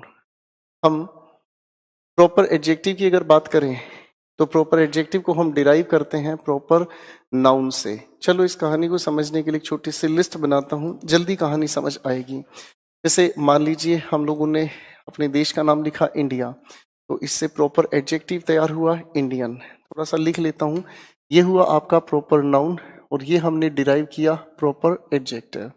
अच्छा जी, चलो थोड़ा सा पड़ोस में घूम के आते हैं। चाइना से हमने तैयार किया चाइनीज। मैं अगर आगे थोड़ा और घूमने की कोशिश करूं तो एक बड़ा प्यारा शब्द आ रहा है हमारे सामने, इंग्लैंड। तो इससे हमने तैयार किया इंग्लिश। पड़ोस में आ जाओ भाई साहब, लिखा है हमारे सामने जर्मनी, मैंने एक नाम लिखा जर्मन। फाइन। अच्छा, अगर मैं कहने की कोशिश करता हूं आईआईटी से तैयार किया आईआईटीएन, ठीक है। तो ये छोटे छोटे शब्द हैं हमारे सामने। फाइन, ये सारे के सारे प्रॉपर एडजेक्टिव्स बनाए जा सकते हैं। खैर, मैं आपको थोड़े से सवाल पर लेकर चलना चाहूंगा जिन सवालों से कहानियां हमारे एग्जामिनेशन में दी जाती हैं। मैं आपके सामने कुछ चॉइसेस लिख रहा हूं लेडीज एंड जेंटलमैन, आप उन चॉइसेस में से अपनी किसी एक चॉइस को टिक-टॉक करें, ठीक है।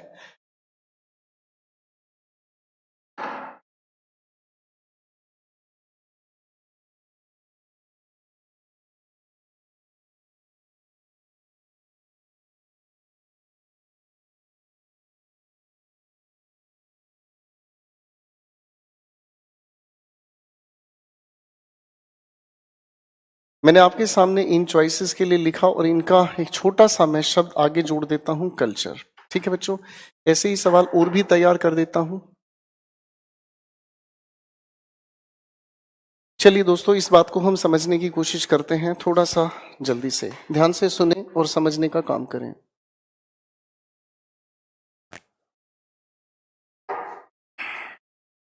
लिखी हुई इन सारी की सारी बातचीत को ध्यान से देखने की कोशिश करेंगे तो इनमें से कौन सा शब्द आपके हिसाब से सही है। मैंने आपके सामने अपोस्ट्रोफे लगाए हैं, अपोस्ट्रोफे लगाने के बाद आगे कल्चर लिखा, ये पोजेशन बताने का काम हुआ। सबसे पहली बातचीत को अगर मैं ध्यान से देखना चाहूं, क्या ये कहा जाना ठीक है इंडियाज कल्चर? शायद आप लोगों ने मेरे साथ मिलकर नाउन पढ़ा है। अरे भाई हाँ है ना, आपने मेरे साथ मिलकर नाउन पढ़ा है कि नेम ऑफ अ कंट्री के साथ हम अपोस्ट्रोफेस यूज कर सकते हैं। पर्सोनिफिकेशन का एक कॉन्टेक्स्ट हमने पढ़ा था। तो इसका मतलब ये समझ आता है कि अगर हम इस तरीके से बात करना चाहें तो इन लिखे हुए प्रॉपर नाउन के साथ हम अपोस्ट्रोफे एस का यूज कर सकते हैं, इसमें कोई गलती नहीं है। तो इस हिसाब से ये वाली जो बात हमने लिखी है अपने आप में बिल्कुल ठीक हुआ। अगर मैं इसी बात को आगे लेकर चलना चाहूं तो इंडियन का मतलब क्या समझ आता है? इंडियन का मतलब हमें समझ आता है भारत की, का, के या की।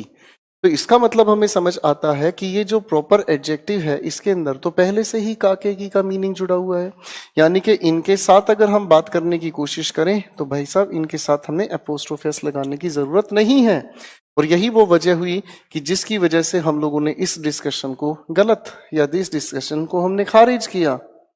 अगली बात को लेकर चलना चाहूंगा, मेरे सामने आगे लिखा है इंडियंस कल्चर। आप थोड़ा ध्यान से देखें तो इंडियन अपने आप में एक प्रॉपर एडजेक्टिव हुआ, प्रॉपर एडजेक्टिव के साथ हमने प्लूरल बनाया। बड़े ध्यान से सोचने की कोशिश करें, क्या मैं किसी भी एडजेक्टिव का प्लूरल बना सकता हूं? भाषा में सिंगुलर से प्लूरल होने की इजाजत सिर्फ और सिर्फ कॉमन नाउन को है। पहली बात तो ये, भाषा में किसी भी सिंगुलर से प्लूरल को अगर आप लोग बनाने की कोशिश करते हैं तो वो कॉमन नाउन है। पहली बात तो ये। दूसरी बात, इसी के आधार पर कुछ प्रोनाउन का प्लूरल हम बना सकते हैं, वो भी किस लिए? क्योंकि वो किसी ना किसी नाउन को रिप्लेस करते हैं। क्लियर हो गई बातचीत? तो कायदा ये कहता है कि प्रोनाउन का एडजेक्टिव का कभी प्लूरल नहीं बनता। ठीक है, क्या मैं कह सकता हूं यू आर इंटेलिजेंट्स? क्या मैं कह सकता हूं यू आर ब्यूटीफुल्स? तो भाई साहब ये बदतमीजी है। हाँ है ना? तो किसी भी एडजेक्टिव का हम प्लूरल नहीं बना सकते, पहली बात तो ये। या फिर अगर मैं कहूं तो एडजेक्टिव के साथ ये एस या ईएस जोड़ने का कायदा गलत हुआ। मुझे कुछ पुरानी बातें याद आती हैं, बड़े ध्यान से समझने की कोशिश करें। नाउन के दौरान हम लोगों ने एक दो सवाल पढ़े थे, मैं उनकी बात करता हूं। मैंने एक सवाल लिखा था, she saw a 6 feet snake. अब बड़े ध्यान से समझने की कोशिश करना, आज रीजन समझ आएंगे, क्या कहा, क्या चीज लिखी, उसके रीजन समझ आएंगे। मैं अगर आपसे सवाल पूछता हूं शी सॉ व्हाट, तो व्हाट का आंसर आपने दिया स्नेक। स्नेक अपने आप में क्या हुआ बच्चों? Singular countable noun. तो सिंगुलर काउंटेबल नाउन की वजह से ये ए हम लोगों ने यहां यूज किया। आप लोग ये समझ ही गए होंगे कि सिंगुलर काउंटेबल नाउन से ठीक पहले ये जो भी चीज आ रही है ये एडजेक्टिव है, तो भैया एडजेक्टिव का हम प्लूरल बनाते नहीं। इसी वजह से शायद हम लोगों ने इस फीट को हटाकर यहां पर लिखने का काम किया था फूट। अब मुझे समझ आ रहा है, इस चीज को हम लोगों ने डेफिनेट कैटेगरी से जोड़ा था। कुछ याद आ रहा है बच्चों? हम लोगों ने लिखा था न्यूमेरल यूनिट नाउन या एडजेक्टिव, तो बीच में आई हुई यूनिट को हम सिंगुलर रखते थे। हकीकत में वो यूनिट अपने आप में इस तरह के सेंटेंस में एक एडजेक्टिव का काम करता है और एडजेक्टिव का प्लूरल नहीं बनता। मैं फिर एक सेंटेंस लिख रहा हूं आपके लिए।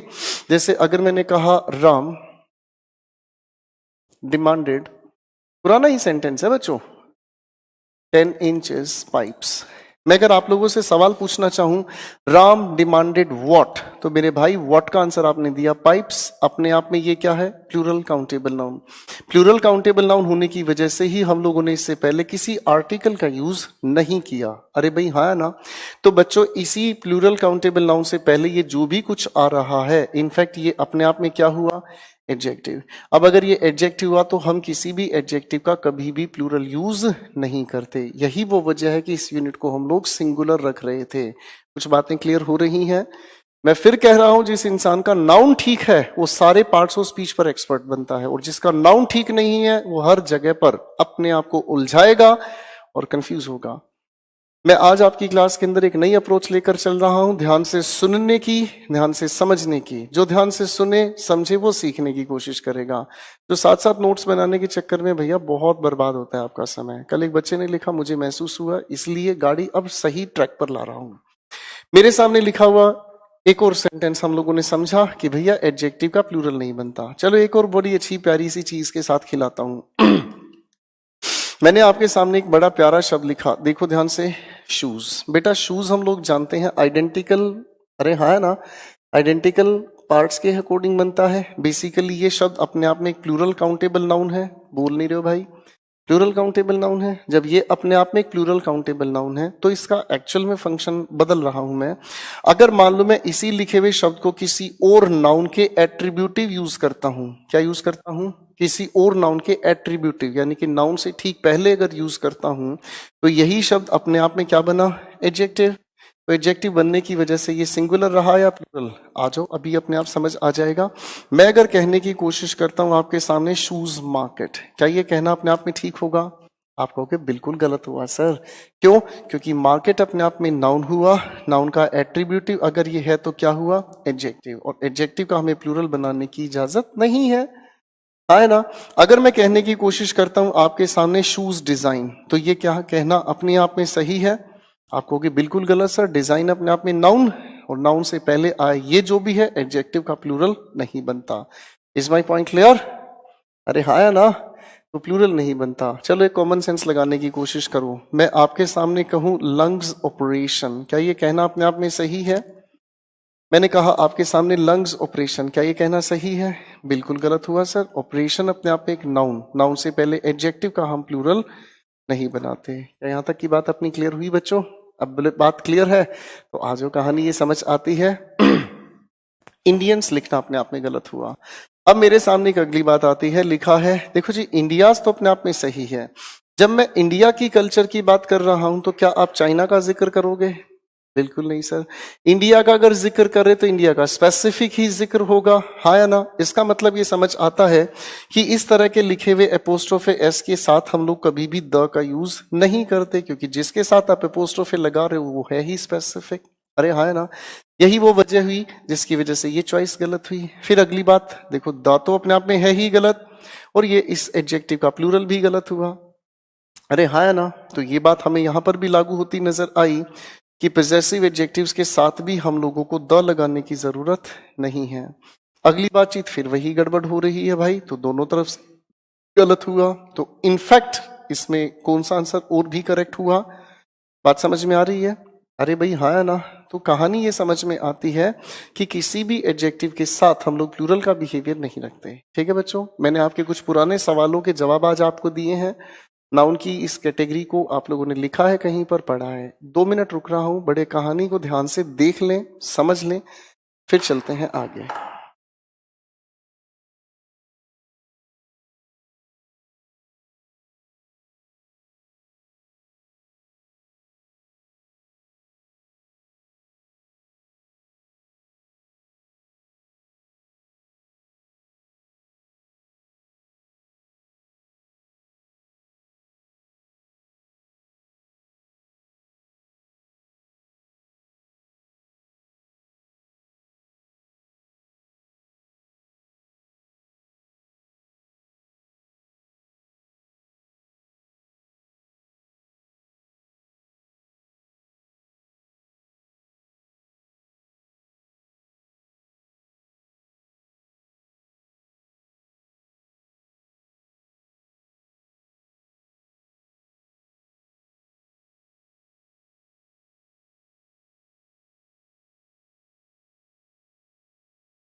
चलिए दोस्तों, मुझे लगता है पहला सेक्शन आप लोगों को समझ आया कि proper adjective basically proper noun से डिराइव किए जाते हैं और इनके साथ छोटी छोटी गलत फहमियां कैसे जुड़ जाती हैं। और मैं एक बार फिर कह देता हूं बच्चों, जब भी आपको फुर्सत मिले अपने नाउन को ध्यान से रिवाइज करें। नाउन के बगैर कोई भी पार्ट्स ऑफ स्पीच क्लियर नहीं होता, ना ही आपको समझ आ सकता, ये मैं जानता हूं। और जिन बच्चों ने अच्छी तैयारी करनी है ना भाई, वो अपने टीचर को फॉलो करते हैं, वो नहीं पढ़ते फालतू की बकवास के चक्कर में। ठीक है ना जी, साक्षात चीजों को समझना बहुत इंपॉर्टेंट चीज है। खैर, लेट इट बी। आइए एक दूसरी कैटेगरी से मिलते हैं जिसे हम लोग कहने की कोशिश करते हैं पॉजेसिव एडजेक्टिव। आप लोगों को याद होगा, आप लोगों ने मेरे साथ मिलकर प्रोनाउन पढ़ा था, और जब आप लोगों ने मेरे साथ मिलकर प्रोनाउन पढ़ा था तो एक लिस्ट बनाई थी मेरे दोस्तों ने, आई, माई, मी। बोलो हाँ। पॉजेसिव केस का जिक्र हम लोगों ने किया था, आई, माई, मी। कुछ याद आ रहा है बच्चों? और हम लोगों ने उस माई वाली कैटेगरी को उठाया था और हमने उस कैटेगरी को 2 हिस्सों में बांटा था, एक नाउन के साथ और एक नाउन के बगैर। जिन्हें हम नाउन के साथ यूज करते थे उसका मैं दर्शन आपको कराना चाहूंगा। My, are, your, his, her, its, there.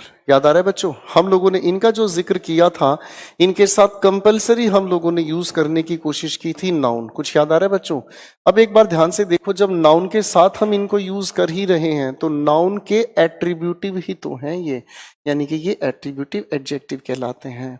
कई सारे मूर्ख, कई सारे बेवकूफ इंसान पढ़ा रहे हैं, सॉरी मैं गलत बोल रहा हूं, मुझे माफी चाहूंगा इस बात के लिए, सॉरी, कई सारे लोग पढ़ रहे हैं प्रोनाउन के बारे में, जिक्र उठा लाते हैं एडजेक्टिव का। अब सोचने की बात यह है कि यार कहानी चल रही है कुछ और आप जिक्र कर रहे हो आज के आगे वाले टॉपिक का, तो ये तो बर्बाद है माहौल, ये बर्बादी का आलम है कि सीखना क्या चाह रहे हैं, सिखा कुछ और रहे हैं, कुल मिलाकर सारी खिचड़ी बन गई। और ऐसी खिचड़ी से भैया कुछ भी नहीं होना जाना। फाइन, जहां जो चीज बताने लायक है मैं खुद बताऊंगा और मैं आपको धीरे धीरे निखारना चाहूंगा हर एक चीज पर। लॉजिकली समझेंगे, ज्यादा समय नहीं बचाना, आई मीन वेस्ट करना। पॉजेसिव एडजेक्टिव प्रोनाउंस में हम लोगों ने लिस्ट बनाई थी आई, माई, मी। मैं थोड़ा सा रिकैपिचुलेट करता हूं। आई, माई, मी, हम लोगों ने इस कैटेगरी का जिक्र किया था नाउन के साथ, अरे हाँ है ना। और इसी से हम लोगों ने एक जिक्र तैयार किया था जो नाउन के बगैर हम लोगों ने यूज किया। कुछ याद आ रहा है भाई? नाउन के बगैर अगर हम यूज करते हैं तो वो तो हमारे सामने प्रोनाउंस रहे, लेकिन नाउन के साथ यूज करते हैं तो ये बेसिकली एट्रीब्यूटिव एडजेक्टिव होते हैं। ठीक है, अब अगर ये एट्रीब्यूटिव एडजेक्टिव होते हैं तो कैसे काम करते हैं, आज थोड़ा सा समझने का काम करते हैं। अच्छा चलो, मैं अगर मान लो एक सेंटेंस लिखता हूं आपके लिए, Kareena is the my friend. अब देखो, तुम गुस्से में मत देखना मैं क्या लिख रहा हूं, ठीक है। मैंने एक सेंटेंस आप लोगों के लिए लिखा, Kareena is the my friend. अगर मैं आपसे पूछूं इस सेंटेंस में कोई गड़बड़ है, आप कहोगे सर गड़बड़ ही गड़बड़ नजर आ रही है। क्यों गड़बड़ नजर आ रही है, थोड़ा ध्यान से समझने का काम करें। Kareena is the my friend, इस फ्रेंड से ठीक पहले एट्रीब्यूटिव क्या यूज हुआ, माई। अब अगर इससे ठीक पहले एक एट्रीब्यूटिव माई हम लोगों ने यूज किया तो इस माई का मतलब ये तो, अब देखो करीना अगर मेरी है, अबे नालायको मेरी फ्रेंड है, अगर करीना मेरी फ्रेंड है तो भैया मेरी ही तो है, तुम्हारी कैसे हो सकते है? हाँ है ना। इसका मतलब जब इस माई की वजह से स्पेसिफिक हो ही गया है तो मैं द की जरूरत नहीं। कायदा ये बनता है कि हमारे सामने लिखे हुए इन सभी एट्रीब्यूटिव्स के साथ हम लोगों को आर्टिकल लगाने की जरूरत नहीं है। Clear is my point? ठीक है, आर्टिकल लगाने की जरूरत नहीं है। एक अगली कैटेगरी के एडजेक्टिव से मिलते हैं दोस्तों, इसे हम कहते हैं डिमॉन्स्ट्रेटिव एडजेक्टिव। बोलकर सुनाना जरा, डिमॉन्स्ट्रेटिव एडजेक्टिव। जब हम डिमॉन्स्ट्रेटिव एडजेक्टिव की बात करते हैं तो ये एडजेक्टिव हमारे सामने आते हैं जो डिमॉन्स्ट्रेट करने वाले शब्द हैं, पॉइंट आउट करने का काम करते हैं। और ऐसे शब्दों की मुझे कुछ कुछ याद आती है, दिस, दैट, दीज, दोज। कुछ याद आ रहा है भाई? और देखो बच्चों, अगर हम इन्हीं शब्दों के साथ जोड़ने की कोशिश करें किसको, नाउन, हो गए हमारे ये एट्रीब्यूटिव एडजेक्टिव। बोलो हाँ। अगर मान लो मैं एक सेंटेंस लिखने की कोशिश करता हूं, मैंने कहा I like the this movie, तो क्या ये कहना ठीक हुआ?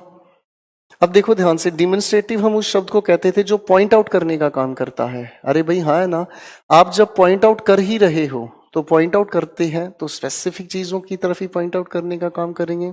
तो बेटा जब आपने इससे पॉइंट आउट करके स्पेसिफिक बना दिया तो आर्टिकल की जरूरत नहीं, यानी कि इन लिखे हुए शब्दों के साथ भी हम लोगों को आर्टिकल लगाने की जरूरत नहीं है। एक अगली कैटेगरी के एडजेक्टिव से हम लोग मिलते हैं और इस एडजेक्टिव को हम लोग कहते हैं डिस्ट्रीब्यूटिव एडजेक्टिव। देखो ये भी आपका सुना सुना लगता है, डिस्ट्रीब्यूटिव, डिस्ट्रीब्यूटिव एडजेक्टिव। जब डिस्ट्रीब्यूटिव एडजेक्टिव की हम बात करते हैं तो ये मीनिंग को डिस्ट्रीब्यूट करते हैं, ये मीनिंग को डिस्ट्रीब्यूट करते हैं। मीनिंग को अगर डिस्ट्रीब्यूट करने वाले शब्दों से मैं आपको परिचय दिलाऊं, भैया प्रोनाउन में पढ़े थे हमने पढ़ा ईच, इसी जैसा एक शब्द और आ गया एवरी, आगे मैंने कहा आइदर, एक शब्द मैंने और लिखा आपके सामने नाइदर। ठीक है बच्चों। अच्छा, हम एक चीज तो जानते ही हैं कि ये डिस्ट्रीब्यूट अगर करने की बात करते हैं तो डिस्ट्रीब्यूट एक बार में एक को लिए ही डिस्ट्रीब्यूट करने का मीनिंग तैयार करते हैं, इसीलिए इनके साथ हम हमेशा बनाते हैं कौन सा नाउन, सिंगुलर काउंटेबल नाउन। तो सिंगुलर काउंटेबल नाउन के कायदे से अगर हम चलना चाहें तो बच्चों सिंगुलर काउंटेबल नाउन के हिसाब से हम डिस्ट्रीब्यूट करना चाहेंगे। ठीक है, अब अगर मैं कहने की कोशिश करूं, मैं क्या कहता हूं, they know the each girl. अब ऑब्जर्व करने की कोशिश करो। आप कहोगे कि सर ये गर्ल अपने आप में नाउन हुआ, इसी से पहले आया ये एट्रीब्यूटिव एडजेक्टिव हुआ, तो जब इसकी वजह से ये बातचीत स्पेसिफिक हो ही गई है, डिस्ट्रीब्यूट कर रहे हैं तो आप स्पेसिफिक बना ही रहे हैं, तो इस द की भी जरूरत हमें नहीं। इसका मतलब इनसे ठीक पहले भी हमें आर्टिकल की जरूरत नहीं है। क्लियर है? समझने की कोशिश करना बच्चों, कहाँ आर्टिकल का यूज सेंसिबल है और कहाँ यूज सेंसिबल नहीं है।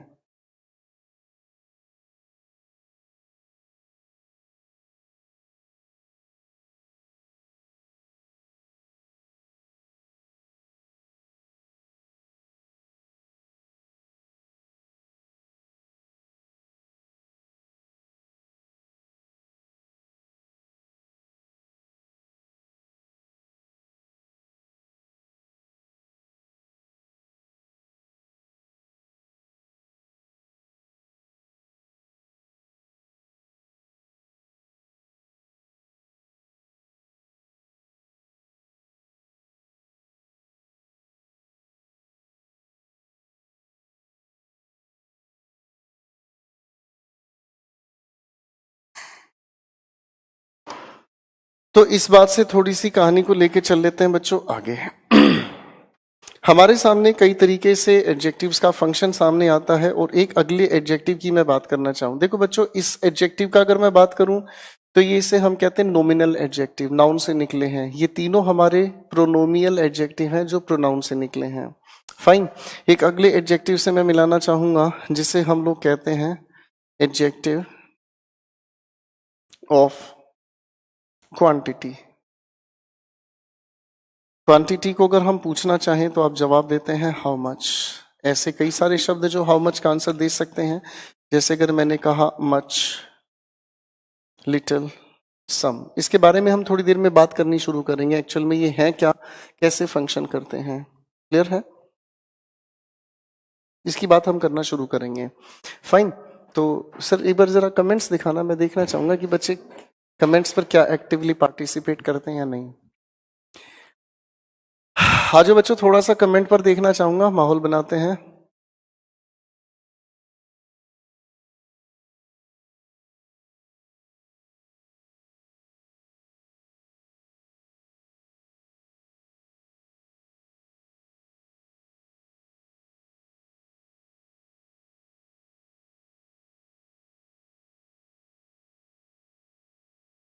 बहुत अच्छे इंसान है, फटाफट से आ जाएं। Thank you Rishikesh. मजा इस बात का आएगा बच्चों जब चीजें आपस में जुड़ती चली जाएंगी। फाइन। हम लोगों ने नाउन पढ़ा, अब नाउन का असली एक्सेस सब समझ में आएगा।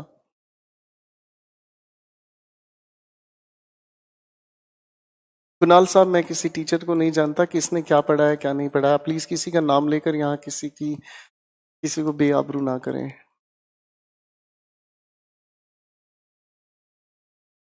Thank you so much. Very good sir. Thank you Vaibhav. तो नाइस सर।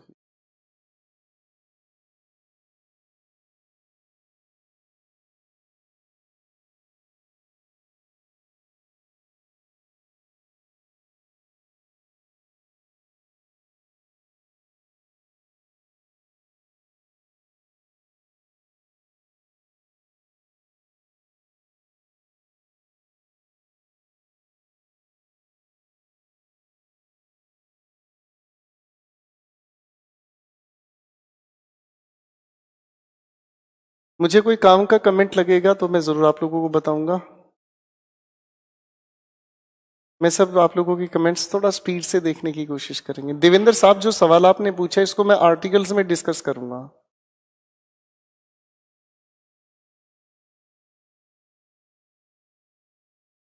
बहुत अच्छी बात है जी।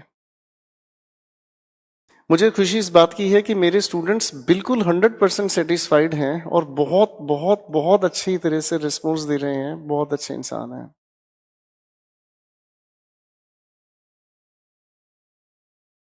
जी। अस्तित्व साहब, बुक ऑनलाइन मिलेगी, अमेजन फ्लिपकार्ट पर भी मिलेगी। शाबाश। भगवान शायद अगर होंगे तो दुनिया में आप जैसे होंगे। शुभम, इतनी अतिशोक्ति ठीक नहीं है बेटा। So nice.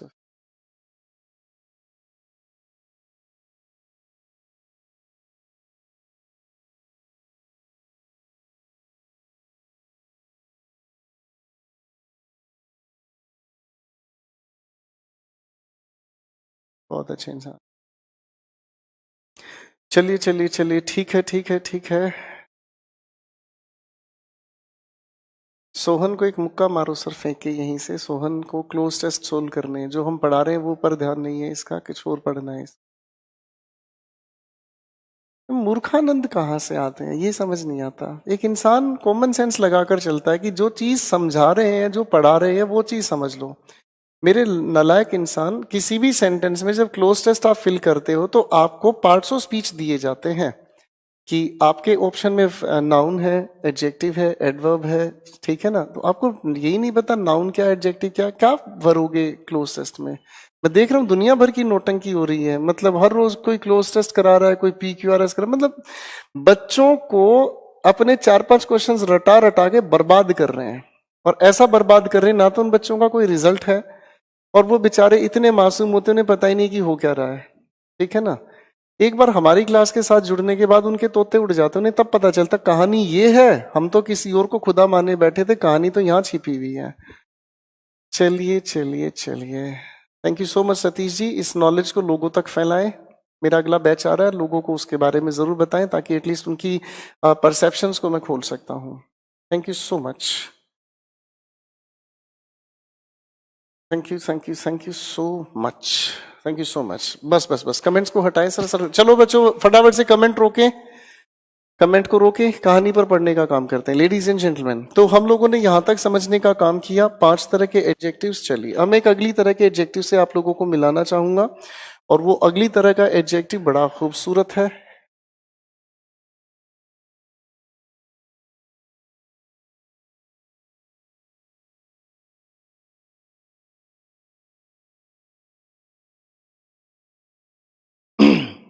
एक अगली तरह का एडजेक्टिव हमारे सामने आता है जिसे हम कहते हैं एडजेक्टिव ऑफ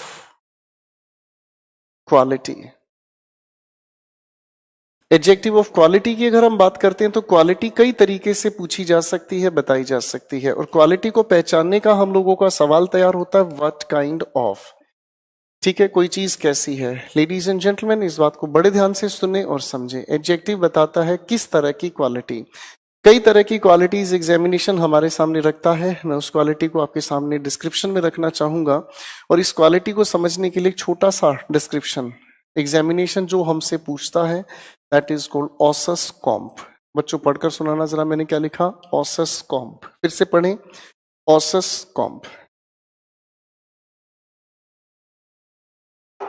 आप अगर इस छोटे से डिस्क्रिप्शन को एक्सपेंड करना चाहें तो ओ से हम लोगों ने तैयार किया ओपिनियन। ओपिनियन को ही हम कहना चाहें तो हमारा विचार। एस की अगर हम बात करें तो साइज। ए की अगर मैं बात करूं तो एज। एज के लिए यंग हुआ, ओल्ड हुआ, ठीक है जी, न्यू हुआ। एस की अगर हम बात करें तो ये हुआ बच्चों shape. Shape round, circular, triangular. See की अगर हम बात करें तो ये हुआ कलर। ओ की बात करें तो बच्चों हुआ ओरिजिन, ठीक है, यानी कि कोई चीज जन्मी कहाँ है, Indian, Chinese, Mughlai etcetera. M की अगर हम बात करें तो ये हुआ बच्चों मटेरियल, किस धातु से कौन सी चीज बनी है। और पी की अगर हम बात करें तो पर्पस, ठीक है जी, कौन सी चीज किस पर्पस के लिए है। देखो अगर मैं आपके सामने कहने की कोशिश करूं, लॉन्ग शार्प नाइफ, पेपर का दिया सवाल है। अगर मैं कहने की कोशिश करूं black long Indian leather jacket, ठीक है जी। अगर मैं कहने की कोशिश करता हूं, जैसे अगर मैंने कहा a tall handsome muscular British actor. मैंने आपके सामने कुछ शब्द लिखे हैं, थोड़ा ध्यान से इनकी अरेंजमेंट पर फोकस करें क्योंकि यहां से आप लोगों का एक अरेंजमेंट का क्वेश्चन पूछा जाता है।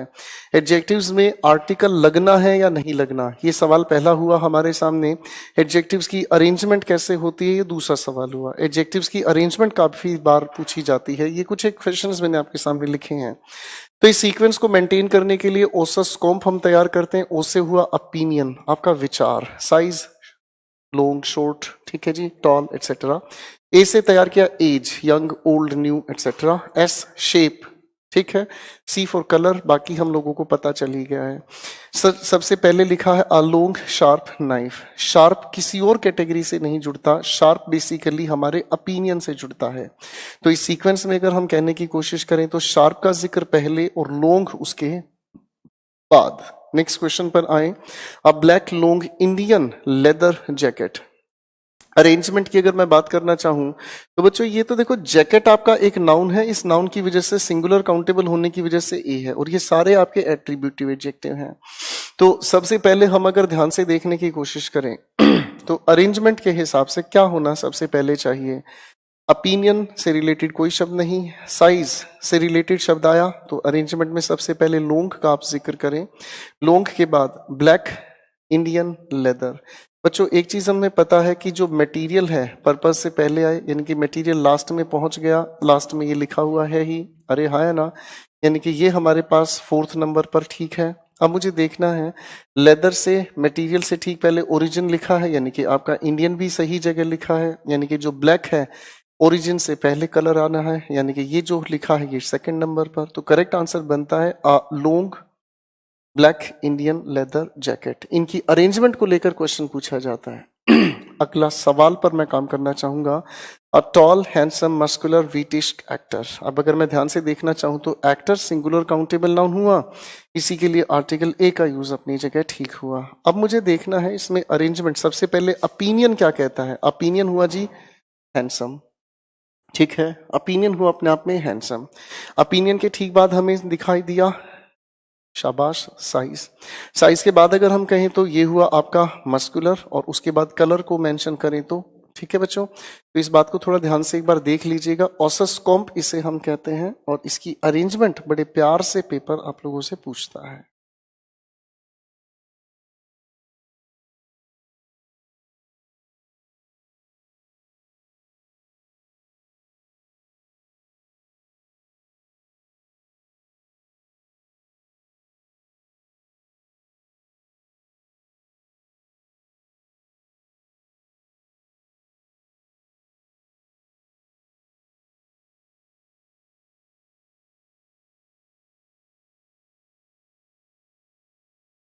चलिए दोस्तों, एडजेक्टिव ऑफ क्वालिटी के बाद एक अगली कैटेगरी के एडजेक्टिव से मैं आप लोगों को मिलाना चाहूंगा, और उससे हम लोग कहने की कोशिश करते हैं,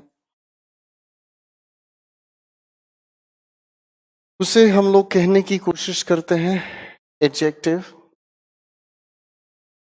of number. Adjective of number की अगर हम बात करते हैं तो एडजेक्टिव ऑफ नंबर, शायद इस नंबर से ही हम लोगों ने एक शब्द का जिक्र लिया था जिसे हम कहते हैं बच्चों न्यूमरल। क्या कहा, न्यूमरल। न्यूमरल का मतलब क्या हुआ, जब हम अंकों को शब्दों में लिखते हैं उसी चीज को हम न्यूमरल कहते हैं, न्यूमरल नंबर को ही हम कहते हैं।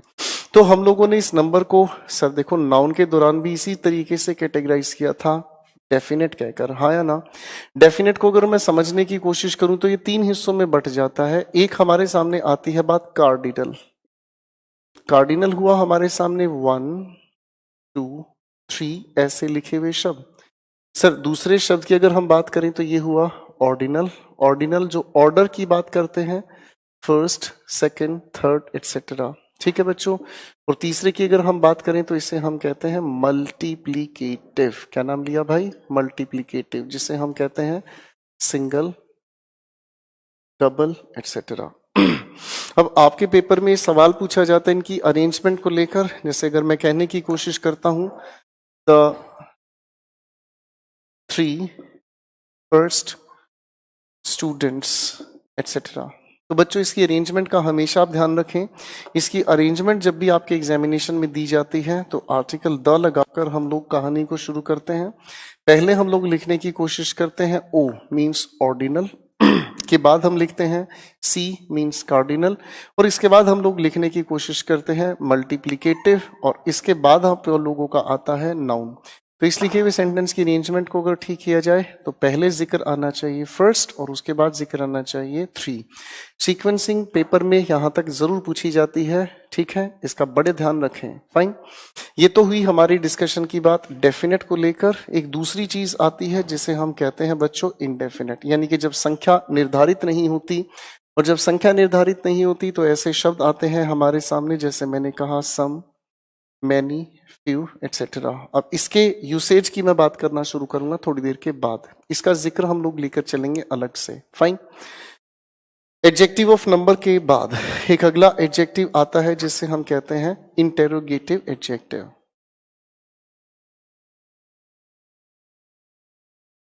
जब इंटेरोगेटिव एडजेक्टिव की हम बात करते हैं तो एक ऐसा शब्द हुआ जो सवाल पूछने का काम करता है, और ऐसे शब्द जो सवाल पूछने का काम करते हैं तो ऐसे शब्दों का परिचय लेके चल लेते हैं भाई। देखो सबसे पहले मैंने क्या लिखा, व्हाट।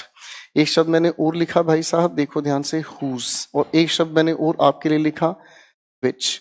अगर हम इन शब्दों की बात करते हैं तो इन शब्दों को अगर मैं नाउन से ठीक पहले यूज करूं, यानी कि हो तो गए ये नाउन के एट्रीब्यूटिव, अगर मैं इन शब्दों को नाउन से ठीक पहले यूज करता हूं तो ये इंटेरोगेटिव एडजेक्टिव का काम करते हैं। एग्जाम्पल की अगर मैं बात करूं तो एग्जाम्पल तैयार हुआ, what answer did he give. अब इस लिखे हुए सेंटेंस को अगर मैं ध्यान से देखना चाहूं तो मेरे भाई बड़े ध्यान से देखो, ये लिखा नाउन, नाउन से ठीक पहले आ रहा है ये क्वेश्चन पूछने के लिए तो एट्रीब्यूटिव, और अगर एट्रीब्यूटिव तरीके से ये यूज हुआ तो है तो अपने आप में एक एडजेक्टिव ही, अरे हाँ है ना। तो बच्चों ये हुई हमारी बातचीत एडजेक्टिव के टाइप्स को लेकर। एडजेक्टिव के टाइप्स अगर फटाफट से एक बार आप देख लेते हैं तो मैं कहानी को लेकर चलता हूं आगे। प्लीज टेक योर टाइम, रुक रहा हूं 1 मिनट कहानी को समझने के लिए, आप करो प्लीज।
मुझे लगता है आप लोगों ने यहाँ तक की कहानी को देख लिया है और आप आराम से इस चीज को लिख लेंगे।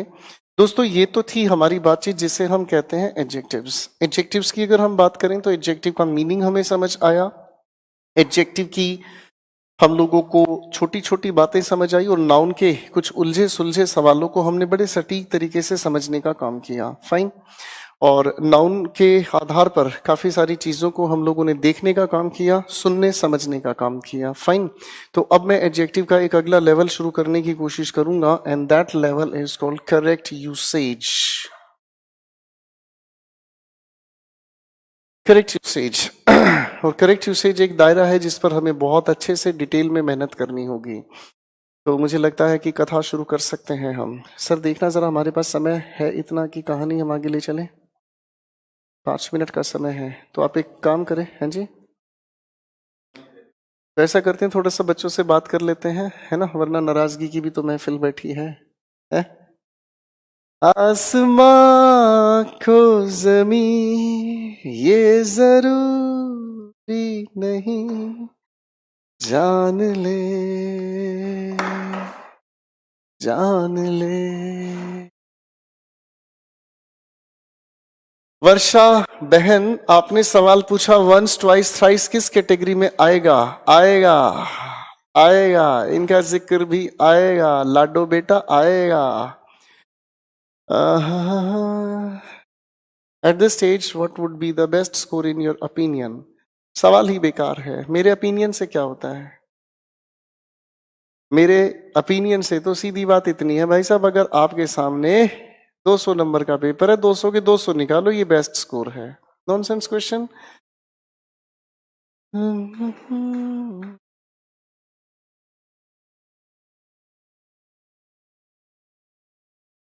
थैंक यू दीपिका बेटा।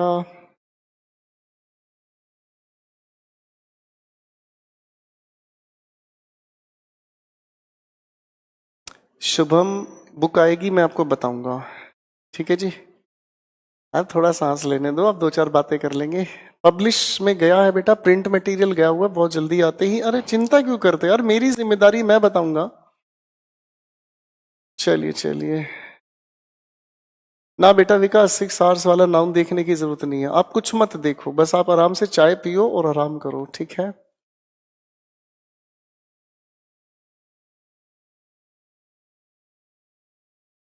बहुत अच्छे इंसान है।